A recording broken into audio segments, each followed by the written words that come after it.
आज social media पर एक वीडियो देखी। इस वीडियो में एक पॉलिटिकल पर्सन, एक पॉलिटिकल लीडर है, वो लोगों से प्रोमिस कर रहे थे और इस पॉलिटिकल पर्सन का नाम है mister Devendra Raina.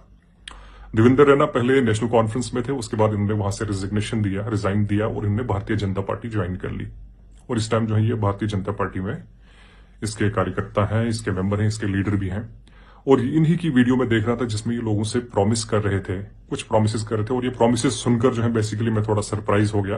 Then I thought कि ये चीज थोड़ा आपके साथ भी शेयर करें। तो वीडियो के शुरू करने से पहले थोड़ा सा आप इस जो क्लिप है जिसमें इन्होंने लोगों से कुछ प्रॉमिसेस किए हैं वो थोड़ा देख लेते हैं। सरकार बनने दे 10 दिन के अंदर अंदर डेली वेज अगर रेगुलर आई नहीं मैं इस्तीफा दे। सरकार बनने दे 10 दिन के अंदर अंदर डेली वेज अगर रेगुलर आई नहीं मैं इस्तीफा दे।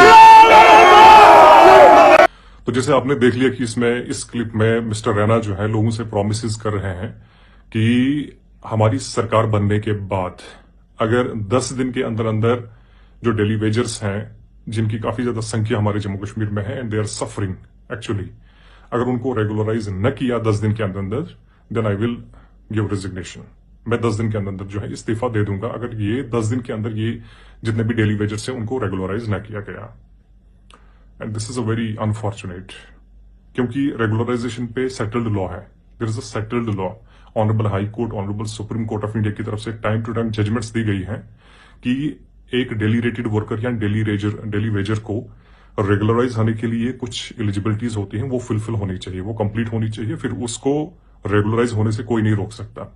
और ना ही उसको रेगुलराइज होने के लिए किसी से जो है किसी के सामने हाथ फैलाने की जरूरत है। उसका केस मेरिट पे कंसीडर हो सकता है। अब मैं बताऊं आपको कि इसमें हमारे हाई कोर्ट, जो जम्मू कश्मीर हाई कोर्ट है, इसके एक डिवीजन बेंच थे और इस डिवीजन बेंच की तरफ से भी जजमेंट आई थी और इस डिवीजन बेंच में 2 जजेस थे। एक ऑनरेबल जस्टिस पंकज मित्तल, उस टाइम ये चीफ जस्टिस थे जम्मू कश्मीर हाई कोर्ट के, और आज जो है ये सुप्रीम कोर्ट ऑफ इंडिया के जज हैं, और इसमें ऑनरेबल जस्टिस जावेद इकबाल लोंडी। इनकी इस बेंच की तरफ से एक जजमेंट आई थी जिसमें इन्होंने क्लियरली कहा था कि जो डेली वेजर्स हैं और डेली रेटेड वर्कर्स हैं उनको रेगुलराइज होने के लिए कौन कौन सी वो एलिजिबिलिटीज हैं। तो थोड़ा सा मैं आपको, और केस का टाइटल भी मैं थोड़ा बताऊं अगर इसको कोई अच्छे से पढ़ना चाहता है। केस का टाइटल है state of Jammu and Kashmir versus Mushtaq Ahmad Nyak. तो इस फैसले में जो है, इस जजमेंट में ऑनरेबल बेंच की तरफ से ये बताया गया था कि वो कौन सी एलिजिबिलिटीज हैं कि जिनके बेसिस पे एक डेली रेटेड वर्कर या डेली वेजर का केस कंसीडर किया जा सकता है for the purpose of regularisation. तो इसमें जो कंडीशंस रखी गई हैं, पहली कंडीशंस इसमें जो बताई गई है मैं इसको पढ़ लेता हूं। Eligibilities for regularisation, the first condition is that he is the permanent resident of the state, कि वो स्टेट का परमानेंट रेजिडेंट होना चाहिए, that means the UT of Jammu and Kashmir इस टाइम।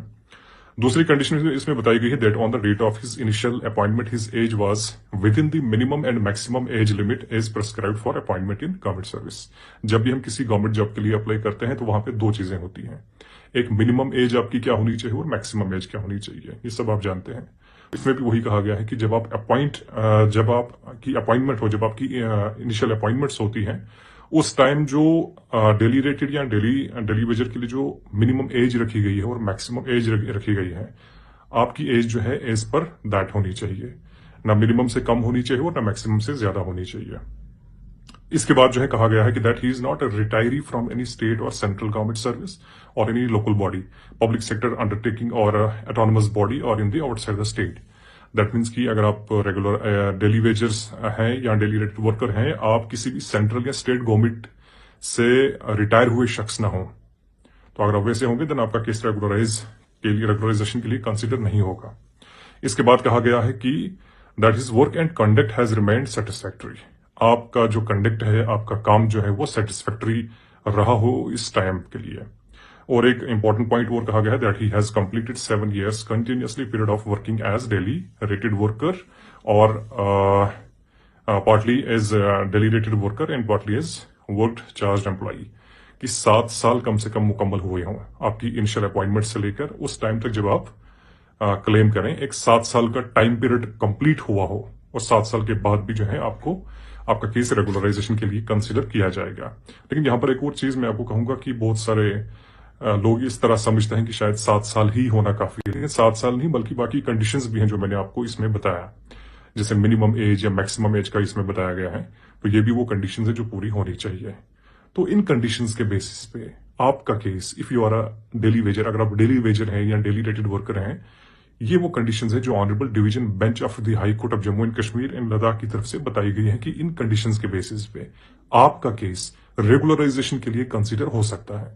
तो बाकी जो आज असेंबली इलेक्शन जम्मू कश्मीर में हो रहे हैं, इसमें पॉलिटिकल पर्संस ये इस तरह के प्रोमिस करना कि आप हमें वोट दो, हम आपको रेगुलराइज करेंगे 10 दिन में, और 10 दिन के बाद अगर नहीं हुआ देन मैं इस्तीफा दूंगा। So these are the immature statements. Mister Raina, you should not mislead the people.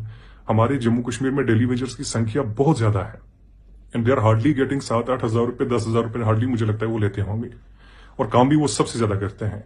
और उनको आप इस तरह के झूठे प्रोमिस देंगे, इमेच्योर प्रोमिस।